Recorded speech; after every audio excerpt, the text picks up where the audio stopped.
আমাদের হাতে 5টা আঙুল আছে, কোনোটা ছোট কোনোটা বড়।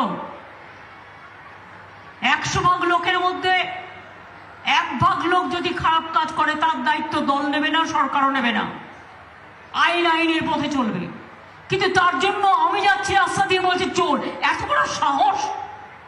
ডাকাত ভারতবর্ষকে লুট করেছে, বাংলাকে লুট করেছে, গরিব মানুষকে প্রাণে মেরেছে, গরিব মানুষকে লুট করেছে। আর আজ আমি কারোর পয়সা দিয়ে 1 পয়সার চা কিনে খাই না। সার্কিট হাউসে থাকলে নিজের ভাড়াটা দিয়ে দিই, গভর্নমেন্টের কোনো মাইনে পর্যন্ত নিই না। লজ্জা করে না? একদিন মানুষ ওদের জিভ খসিয়ে দেবে, জিভ খসে পড়বে মিথ্যে কথা বলার জন্য, যদি আমার ধর্মের প্রতি কোনো বিশ্বাস থাকে।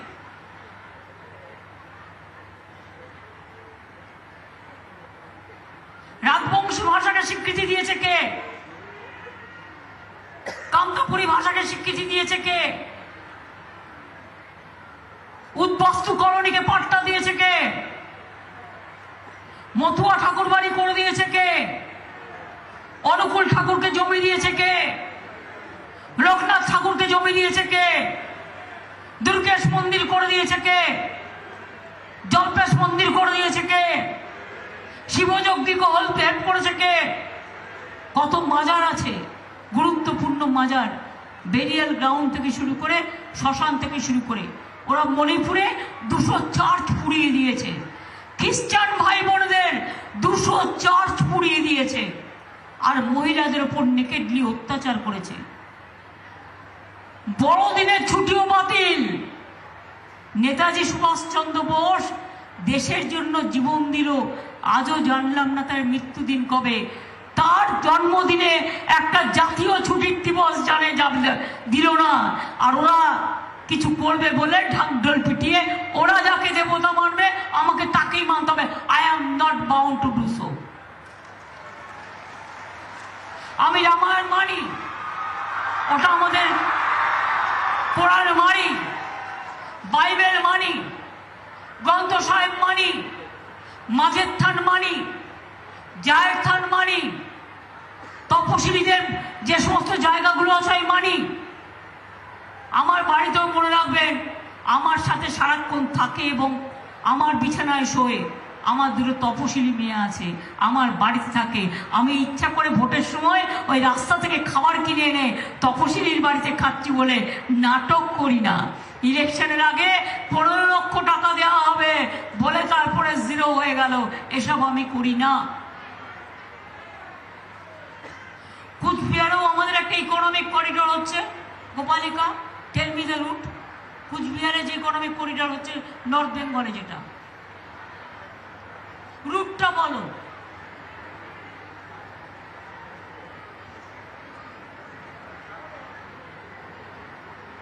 ডানকুনি থেকে কল্যাণী আছে, ডানকুনি থেকে হলদিয়া আছে, ডানকুনি থেকে পুরুলিয়া আছে, রঘুনাথপুর।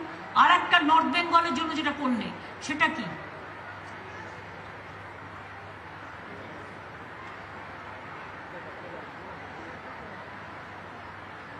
আরে নর্থ বেঙ্গলের জন্য যেটা করলে, ডালখোলা থেকে কোচবিহার আর একটা নতুন ইকোনমিক করিডোর হচ্ছে, তার চারপাশে গড়ে উঠবে ইন্ডাস্ট্রি এবং সেখানে অনেক ছেলে মেয়েদের চাকরিও হবে।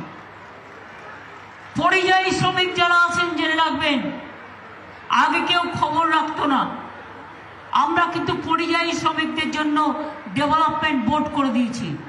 তার চেয়ারম্যান শামিরুল ইসলাম আমার রাজ্যসভার এমপি, এবং অলরেডি 28 লক্ষ পরিযায়ী শ্রমিক আমাদের নাম লিখিয়েছেন। তাদের যদি কোনো বিপদ হয়, তাদের পরিবারের কোনো বিপদ হয়, তারা ফিরে আসতে চায়, তারা যদি কোথাও আটকে পড়ে, আমরা তাদের সাহায্য করব। শুধু ভোটার লিস্টের নামটা রাখতে বলুন, যাতে এনআরসির নাম করে তাদের বাদ দিয়ে না দেয়। এনআরসি নিয়ে লড়াই করেছে কে? এনআরসি হবে না লড়াই করেছে কারা? রাজবংশী বন্ধুরা, আপনারা তো ইতিমধ্যেই নাগরিক। নতুন করে কে একা করে চিৎকার করছে? এটা ফ্যা ভোটের রাজনীতি করবার জন্য। আপনারা সবাই নাগরিক, আপনাদের সবাইকে নাগরিক হিসাবে আমরা স্বীকৃতি দিয়েছি।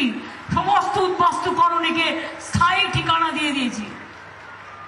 সে রেশন পায়, সে স্কুলে যায়, সে স্কলারশিপ পায়, সে কিষাণ বন্ধু পায়, সে শিক্ষাশ্রী পায়, সে ঐক্যশ্রী পায়, সে লক্ষ্মীর ভাণ্ডার পায়।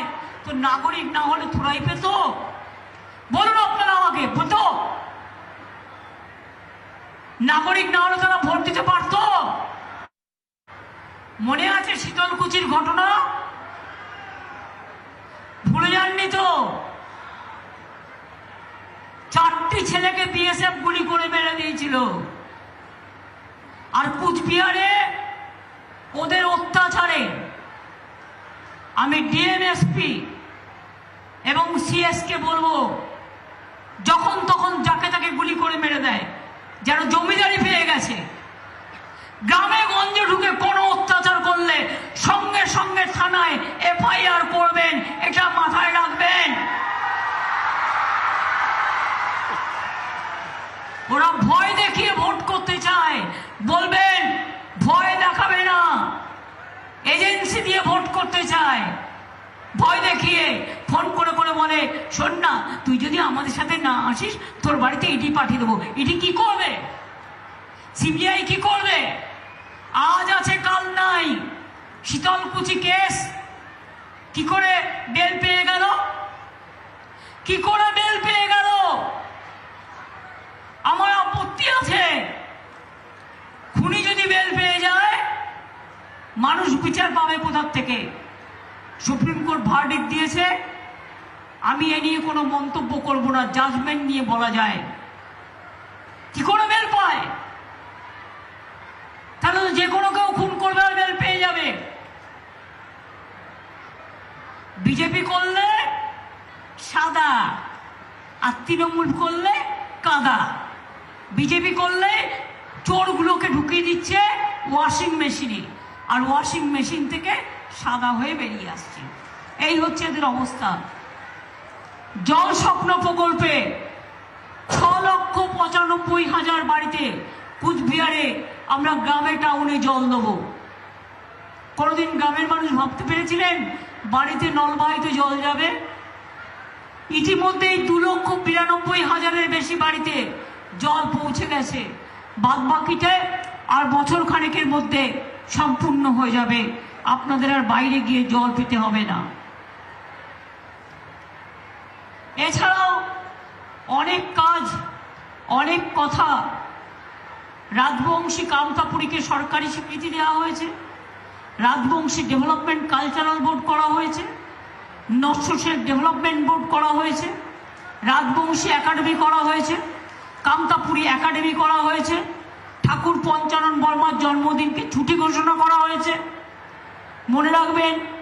এবং ঠাকুর পঞ্চানন বর্মার পৈতৃক বাড়ি সংস্কার করা হয়েছে, সংগ্রহশালা করা হয়েছে, গবেষণা কেন্দ্র করা হয়েছে এবং ঠাকুর পঞ্চানন বর্মার একটা মূর্তি স্থাপন করা হয়েছে।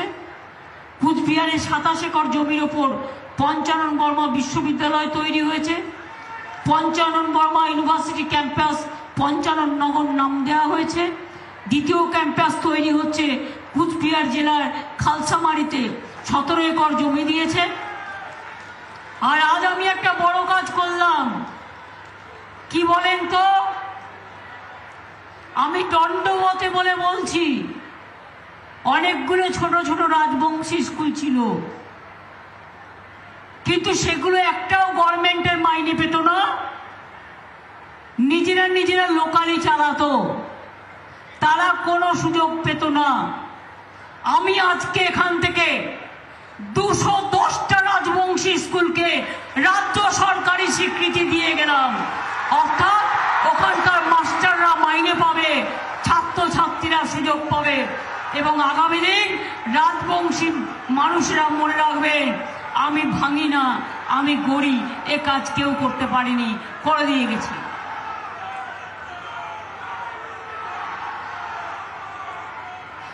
আপনারা চেয়েছিলেন নারায়ণী ব্যাটালিয়ন, কেন্দ্র করেনি, আমি করে দিয়েছি।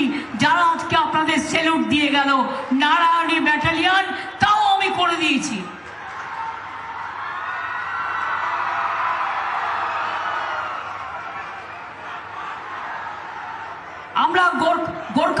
ব্যাটালিয়ানও করে দিয়েছি, জঙ্গলমহল ব্যাটালিয়ানও করে দিয়েছি, এবং নারায়ণী ব্যাটালিয়ানের হেডকোয়ার্টার হচ্ছে মনে রাখবেন মেখলিগঞ্জে। তাছাড়াও জনগোষ্ঠীর নানা ভাষা কুরুক, কেউ বলে কুরমালি, কেউ বলে রাজবংশী, কেউ বলে কামতাপুরি, কেউ বলে সাঁওতালি, কেউ বলে বাংলা, কেউ বলে হিন্দি, কেউ বলে উর্দু, কেউ বলে নেপালি। মনে রাখবেন দার্জিলিংয়েও ওদের স্কুল বোর্ড তৈরি করে দিয়েছি, এবং ওদের যে স্কুলগুলো স্যাংশন পাচ্ছিল না, মাইনে পাচ্ছিল না দীর্ঘদিন ধরে, সেগুলোও করে দিয়েছি। অর্থাৎ যা যা আমার করার ছিল, যতটা পেরেছি সম্ভবত আমি ততটাই করে দিয়েছি। আর বিএসএফের অত্যাচারে মানুষ অত্যাচারিত, বিএসএফ সীমান্তে আলাদা আইডেন্টি কার্ড দিতে চায়। মনে রাখবেন, বিএসএফ বর্ডার এরিয়ার ভেতরে ঢুকে আলাদা করে আইডেন্টিটি কার্ড দিতে চাইছে। নেবেন না, বলবেন আমার আধার কার্ড আছে, আমার রেশন কার্ড